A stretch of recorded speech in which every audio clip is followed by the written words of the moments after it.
আসসালামু আলাইকুম ওয়া রাহমাতুল্লাহি ওয়া বারাকাতুহু। হামিদান ওয়া মুসাল্লিয়ান ওয়া মুসাল্লিমান আম্মা বা'দ। সংগ্রামী সেক্রেটারি জেনারেল এবং আগামী দিনের শ্রদ্ধেয় মেয়র এবং সংগ্রামী জনতা, এখন থেকে 2 বছর আগে এই বাংলাদেশে ইতিহাসের সবচাইতে বড় জুলাই মাস এসেছিল। সাধারণত জুলাই হয় যেই কয়দিনে, সেই বছর এই জুলাইটা এর চাইতেও আরো বেশি দীর্ঘদিনের হয়েছিল, 36 দিনে হয়েছিল। সেই জুলাইয়ের আজকের এই দিনে অর্থাৎ 32 জুলাই বা 1 আগস্টে শেখ হাসিনা বাংলাদেশ জামাতে ইসলামী এবং ইসলামী ছাত্র শিবিরকে নিষিদ্ধ করেছিল। কিন্তু আল্লাহর কোরআন বলছে, ওয়ামাকারু ওয়ামাকারাল্লাহু ওয়াল্লাহু খায়রুল মাকিরিন।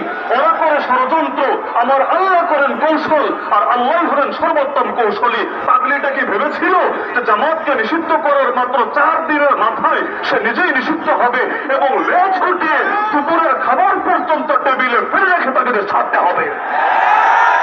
দুদিন আগে যারা মাজলুম ছিল, এখন নতুন করে তাদেরও কেউ কেউ জালেম হতে শুরু করে দিয়েছে।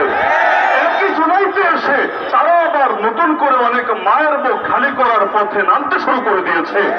আমরা দেখেছি আমাদের এক ছোট ভাই, এক শিক্ষার্থীর চোখের আলো পর্যন্ত নির্মম ভাবে নিজেদের রাজনৈতিক স্বার্থ উদ্দেশ্য করার জন্য এরা কেড়ে নিয়েছে। এরা ভেবেছে কি যে আল্লাহ 2024-এ ছিলেন, সেই আল্লাহকে আজকে নাই? যদি থাকে অবশ্যই তাদেরকে মনে রাখতে হবে, মাত্র 50% মানুষ ভোট দিয়ে তাদেরকে ক্ষমতায় এনেছে, আর গণভোটের পক্ষে এই দেশে প্রায় 70% মানুষ ভোট দিয়েছে।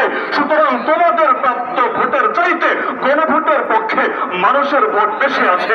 সুতরাং সময় থাকতে জনগণের জনরায়কে মূল্য দিতে চেষ্টা করো, না হলে সেদিন বেশি দূরে না যেদিন মানুষ নিজেদের রক্ত অতীতে যেমন দিয়েছে, আগামী দিনে আবার দিয়ে হলেও তোমাদের কালো হাত থেকে এই দেশকে মুক্ত করে ছাড়বে।